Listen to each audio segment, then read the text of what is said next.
오늘 여호수아의 사명이기도 하고 하나님이 여호수아에게 맡겨주신 두 번째 과업에 대해서 시작되어지는 본문입니다. 여러분, 여호수아의 첫 번째 과업은 무엇입니까? 땅을 정복하는 겁니다. 두 번째 과업은 그 땅을 분배하는 겁니다. 이 두 가지 과업이 다 쉽지 않습니다. 여호수아가 모세에게서 받은 그 유업이죠. 그 땅을 이제 정복하는 일, 그 땅까지 인도하는 일이 모세의 과업이었다면, 이제 여호수아의 과업은 그 땅으로 들어가고 싸워서 이겨서 그 땅을 나눠주는 그 일들을 맡겨주신 것입니다. 여러분에게도 또 저에게도 하나님이 맡겨주신 과업이 있습니다. 어떤 사람은 모세의 과업이 있고 어떤 사람에게는 여호수아의 과업이 있습니다. 지도자로서 해야 할 사명이 있고, 또 그 여호수아가 오늘 주신 그 말씀대로 그 이스라엘 백성들에게 공평하게 그 과업을 나눠주는 비결을 우리에게 소개하고 있습니다. 한 세대가 지나고 나면 우리는 자녀로서 아버지나 또 부모님에게 좀 유산이 있으면 좋겠다라는 생각을 하는 부모가 다 그렇습니다. 내가 아버지에게서 좀 유산이 있으면 좋겠다. 그리고 우리는 다 그 유산 위에서 삶을 시작하는 겁니다. 여러분, 가장 큰 유산은 아버지가 남겨주신 땅 문서나 통장이 아니라 나라는 존재를 주신 거예요. 여러분, 내가 사실은 다 아버지 닮았습니다. 다 어머니 닮고. 우리 아이들 자라는 거 보면, 저도 지금 우리 자녀들이 좀 꽤 다 성장하고 이제 손녀도 봤는데, 이렇게 보면 그 안에 아빠의 모습, 엄마의 모습이 번갈아 가면서 나오더라고요. 아주 놀라울 정도입니다. 우리가 받은 기업이 있는데, 저는 한승범 장로님의 아들입니다. 근데 제가 우리 아버지에 대해서 참 감사한 것도 많고, 제가 철이 없을 때는 좀 섭섭한 것도 있었어요. 그런데 지나고 나니까 나라는 존재를 하나님이 이 땅에 삶을 살게 하실 때 나에게 주신 첫 번째 축복은 부모님이에요. 그래서 그 부모님의 기업 위에 우리의 삶이 시작이 되어지는 겁니다. 그러므로 부모님에게 꼭 효도하십시오. 하나님께 감사하십시오. 우리는 그 부모님에게 정말 받은 유산이 있습니다. 어떤 분은 부모에게 이 정말 통장과 땅 문서를 받는 분도 있고, 또 어떤 분은 믿음의 유산과 우리의 삶의 근거가 되는, 생명의 근거가 되어지는 유산을 받은 것을 잊고 사는 분이 있습니다. 감사해야 될 이유죠. 여호수아의 과업은 이 모세의 과업이라는 그 기업이 완성된 그 토대 위에 시작이 되어지는 것이더라고요. 무슨 말이냐 하면, 모세가 없이는 여호수아도 없습니다. 그리고 이 여호수아가 이제 이 12지파에게 땅을 기업으로 나눠주는데, 집안에 자녀가 12명이면 그 12명을 다 만족시켜 줄 수 있는 축복으로 공평하게 분배하는 일이 얼마나 어려울까. 유서를 쓰면 어떻게 나눠야 될까. 이거 가지고 다 자손들이 만족하게 살아가야 하는데, 오늘 그 해답이 여기 있습니다. 혹시 남겨질 유산이 있다면 이렇게 하십시오. 땅만 주는 게 아니라, 유산만 주는 것이 아니라 과업을 줘야 됩니다. 하나님께서 이 여호수아에게 그 땅을 분배할 때 그 땅에 있는 원래 원주민들이 있었습니다. 그 아낙 자손들, 아모리 족속들, 가나안 사람들, 그들보다 힘이 세고 더 번성하고 도저히 쫓아낼 수 없을 것 같은 그 과업, 불가능해 보이는 과업. 여러분, 첫 번째 모세의 그 12명의 정탐꾼이 들어가서 왜 돌아왔냐면, 그들이 유산보다 과업을 먼저 받기 때문이에요. 그 땅은 유산입니다. 땅 문서가 있었어요. 땅 문서를 근데 그냥 주는 게 아니라 과업과 함께 주시는 게 하나님의 방식이에요. 근데 우리가 받고 싶은 유산은 다 무엇이냐면, 이 과업은 별로 받고 싶어 하지 않아요. 그런데 유산만 받고 싶어요. 축복만 받고 싶어요. 우리에게 책임이 있는 것은 별로 원하지 않아요. 야곱이 죽을 때 유언합니다. 한 사람 한 사람 그 12명의 모든 아들에게, 그 손자에게는, 요셉의 자손에게는 갑절의 축복을 주고 네 아들 내 아들 하겠다. 그래서 한 자리 더 생겨요. 왜냐하면 한 자리가 빠지거든요. 여기 오늘 본문에도 나오는 마지막 그 유산을 받았던 레위 지파예요. 그리고 이 에브라임과 므낫세를 더 사실은 손자인데 내 아들로 삼고 12지파를 만들어줘요. 그 요셉의 자손은 갑절의 축복을 받게 되는 거죠. 야곱이 죽을 당시에 요셉은 번성하는 가지였고 애굽의 총리로서 더 많은 축복을 받은 자손이에요. 여러분, 부모 입장에서는 자녀들이 이렇게 좀 다르게 보일 수도 있지만 그 자녀들이 이 모든 유산을 감사함으로, 축복을 감사함으로 받을 수 있는 유일한 비결은 이 땅과 함께 과업을 주는 것입니다. 꼭 그렇게 하시기를 바랍니다. 그리고 우리는 그러한 축복을 누려야 합니다. 그래서 예수님께서도 제자들에게 이 하나님의 나라를 이 땅 가운데 세워나가는 그 모든 그 과업을, 남은 과업이죠, 그거 남기고 가신 거예요. 누구에게요? 12제자에게. 그 12제자의 유산이 지금 우리에게까지 이 교회로서 물려받은 거예요. 여러분, 오늘부터 우리가 고민해야 됩니다.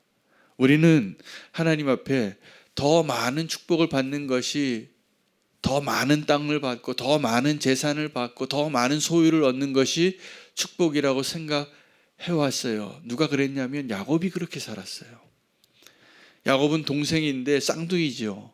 동생인데 형 에서보다 더 많은 축복을 받고 싶어서 수단과 방법을 가리지 않고 평생 그렇게 고단한 삶을 살았는데 진짜 축복은 그게 아니에요.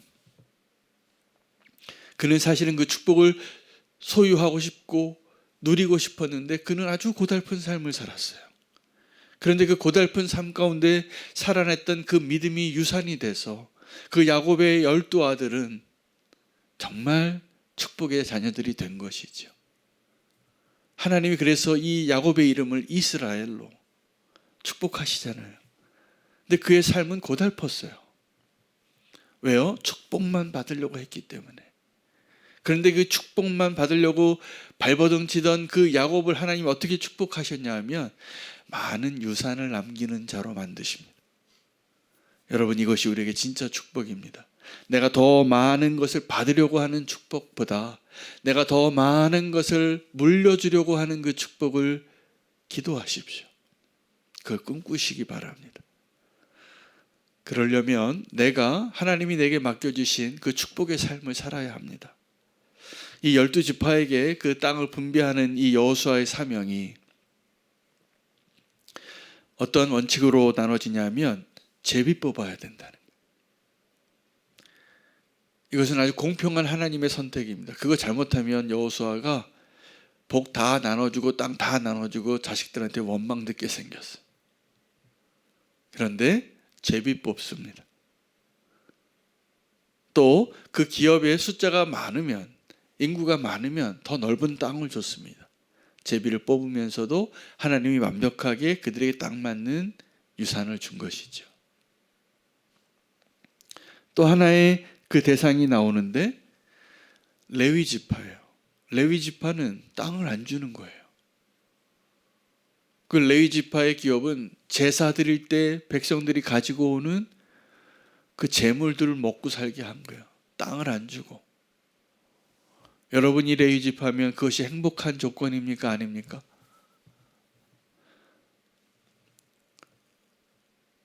행복한 조건이에요.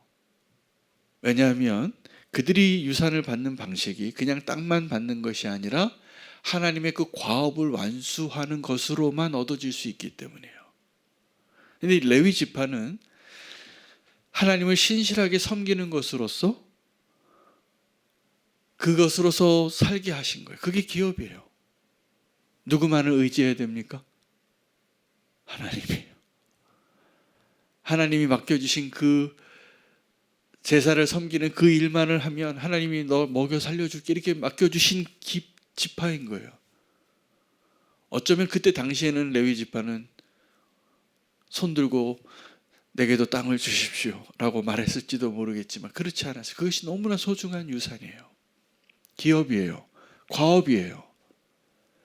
여러분, 우리에게 유산은 이 눈에 보이는 땅과 눈에 보이지 않는 축복인데 그것은 대부분 과업이에요. 우리의 책임이에요. 의무예요. 근데 그 책임을 다하는 것이 우리에게 축복이 된다는 거예요. 오늘 이 유업을 나눠줬는데 그 13장 마지막에 쫓아내지 못한 족속들이 있어요.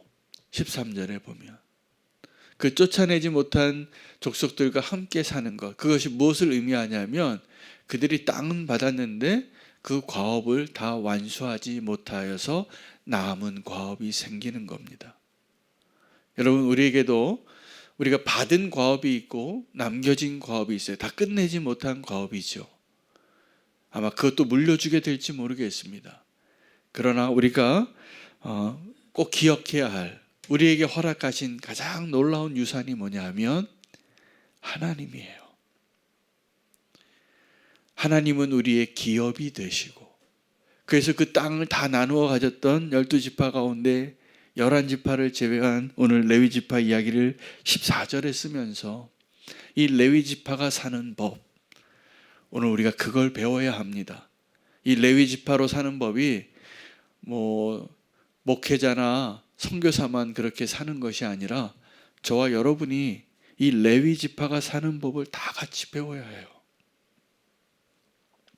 하나님을 의지해서 사는 법, 하나님과 함께 그 유산을 얻는 법, 하나님과 함께 그 유산을 남기는 것, 이것이 우리의 삶의 목적이에요. 가장 기쁨이에요. 그것을 기뻐하시기 바랍니다. 이제 우리 자녀에게 땅을 남겨주시는 것, 아마 얼만큼 소유한 재산이 있으신지 모르지만 그거 물려주셔야 될 거예요. 그거 가지고 천국은 못 갑니다. 그 땅 남겨주셔야 돼요. 우리가 자녀들에게 준 첫 번째 유산이 있는데 나랑 똑같이 생긴 자녀가 이 땅에 존재한다는 거예요. 저는 지금 아들이 없어서 좀 섭섭해요. 딸만 셋인데 우리 지수가 저를 이렇게 닮았어요. 기질이 굉장히 많이 저를 닮았어요. 그래서 제가 어떨 때 보면 감사하기도 하고 애틋하기도 해요.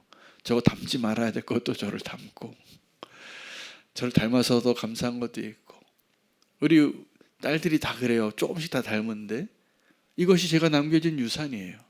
피를 못 속이는 거죠. 어디 가면 한윤호 딸인 게 드러나요. 닮아서. 그건 하나님이 저를 통해서 우리 자녀들에게 땅을 주신 거예요. 똑같은 거예요. 우리 자녀들은 아마 그거보다 통장을 원할지도 모릅니다. 그러나 이미 유산을 주는 겁니다. 이게 주어진 거죠. 우리가 물려줘야 할 정말 값진 유산은 통장이 아니고 집문서가 아니고 믿음의 유산입니다. 믿음의 유산을 어떻게 물려줄 수 있을까요? 내가 믿음으로 잘 살아야 합니다.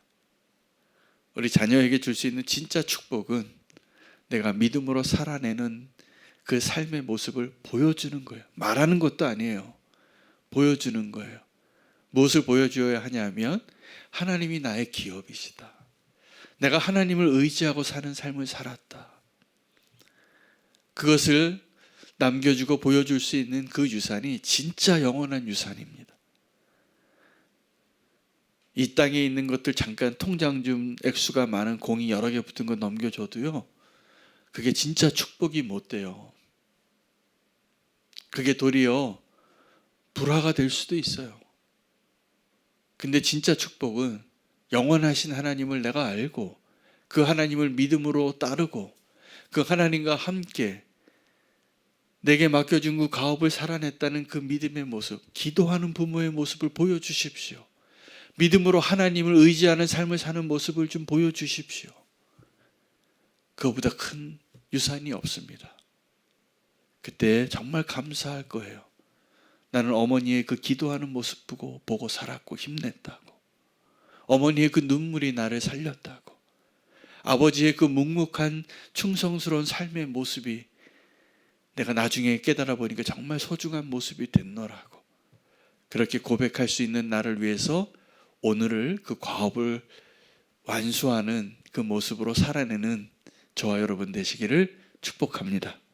오늘 유산과 과업, 진짜 우리에게 소중한 과업은 보이지 않는 유산입니다. 그 과업을 감당하며 누리며 살 수 있는 저와 여러분 되시기를 축복합니다. 오늘 말씀 붙잡고